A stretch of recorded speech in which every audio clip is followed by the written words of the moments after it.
Now, the Ministry of Youth Development and National Service, or MYDNS, was established in August 2020 with the primary focus to advance developmental opportunities for youth, create a supportive entrepreneurial environment, and to promote national service. The ministry created a 40 under 40 program, and new influencers were recently chosen. And so this morning we have one of the managers at the youth facility at MyDNS, Betty Ann Augustine, to tell us more about it. Betty Ann, good morning.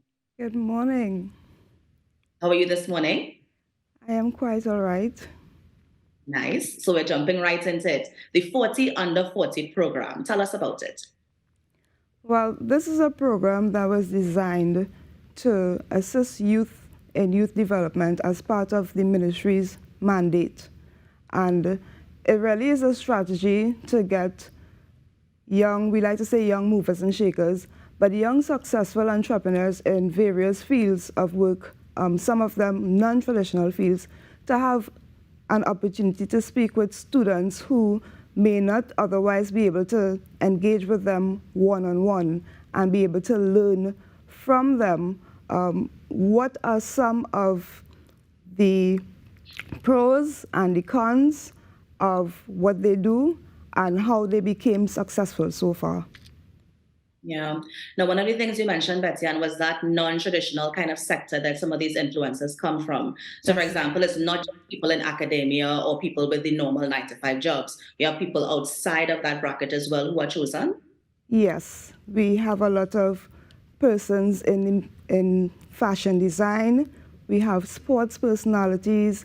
We have some entrepreneurs, as we would say, not in the regular fields. We have persons in IT, some of them who are in health and wellness, fitness. We even had in the past a pilot who was also an artist. But yes, we have those in academia as well, those who follow the path of sociology, psychology, clinical psychology as well. Yeah. Now that we're getting to the details of it, so then what makes an influencer? Is there a specific criteria that the ministry looks for when they're choosing these young influencers? For the most part, someone who is successful in the public's eye at the time, as I said, in whatever field there is. And some of it may be seen on social media, which is where the young people gravitate to a lot. So we have to get somebody with, of course, a strong social media presence, somebody who could really kind of corral the youth to, make good choices and that sort of thing. Yes, that is one of the criteria. But it is necessary because we recognize that is one of the ways of reaching the young people. Yeah. Now, what does the program consist of? So we have these 40 people who are going to be chosen by MyDNS. What are some of the things that they will need to do, or some of the ways they will have to serve? Well, this time around we have 3 components. So we have the school engagement, where 26 schools would have been proposed to the ministry from Ministry of Education. So we have partnered with Ministry of Education for the school visits. There's also going to be a community component, which would be 3 different communities throughout Trinidad and Tobago. And then there's going to be an online segment. We're going to have a couple of those coming up as well. And what the influencers would really do is make themselves available for each of the components. In this case, for now, we have rolled out the school visits, so they would get an opportunity to sit and have conversation, most likely about 7 students to 1 influencer, and they will get an opportunity to find out about the influencer and their career path, where they started to where they're at this time, and even share with the influencer what are some of their passions, because that is something that we really pay attention to, and we help them to understand that yes, it is important to stay in school and pay attention to the academics, but it's also important to pay attention to what you're passionate about.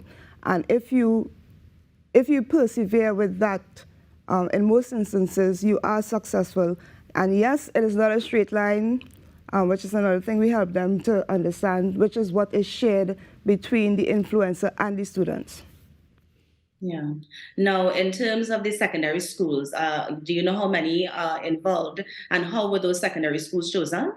The secondary schools were chosen by the Ministry of Education, and the number of And schools, how many? 26 schools. 26. And the first, Okay. the rollout, we started with 12, and then we're going to continue with the next 14, going through this entire school year. Right. What sort of impact is the ministry looking to get from this program? So we're going into the schools, at least the first leg of it. We're going into the schools, we're having the influencers share their journey, and they have that exchange with the students. What is the ministry hoping would come out of these exchanges? Well, we're hoping for some personal development, firstly, because we understand that there are the realities of some of the negatives that happen in school, and sometimes some students may be low on self-esteem. So personal development is one of the areas that we pay attention to, that we want to see improved. And as we're dealing with career choices, to help them to understand that you don't have to be focused on only one thing. You have an opportunity to pivot and select another path as a career. We also look at helping them improve communication, because you'll realize sometimes because of how they engage with technology, it could seem a bit challenging to have one-on-one conversation with some of them. So that is something we're looking at seeing improving.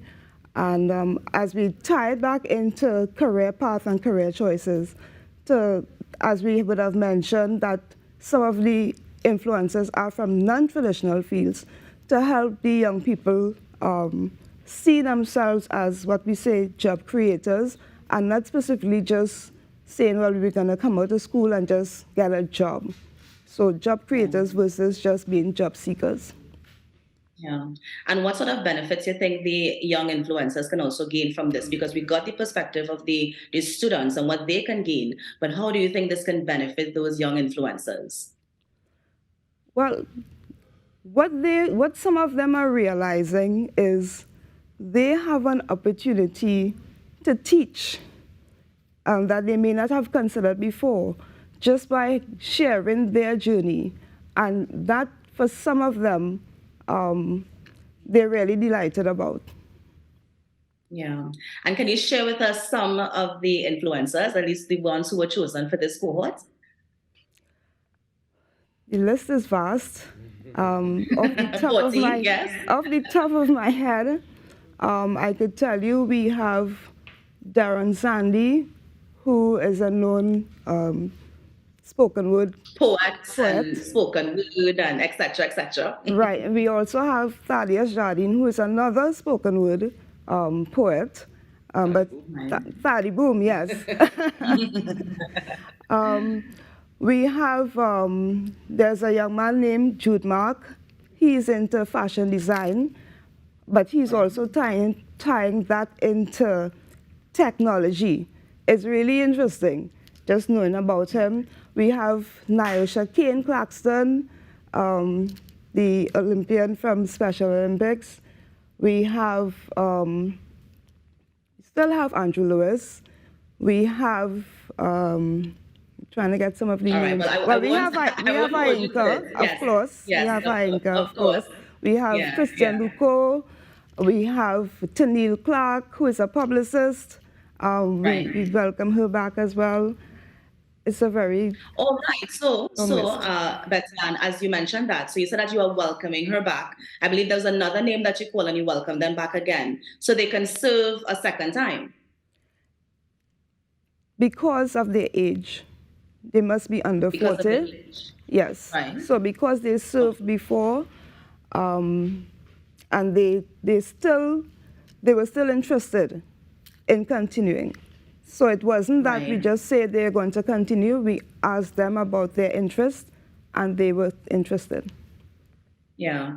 Now, in terms of, so while they can serve again, I'm also wondering about the people who may have wanted to serve. What was the response when the call went out? Was there an overwhelming response? Do you think people were a bit lukewarm about it? I mean, when the call went out, how was that at first?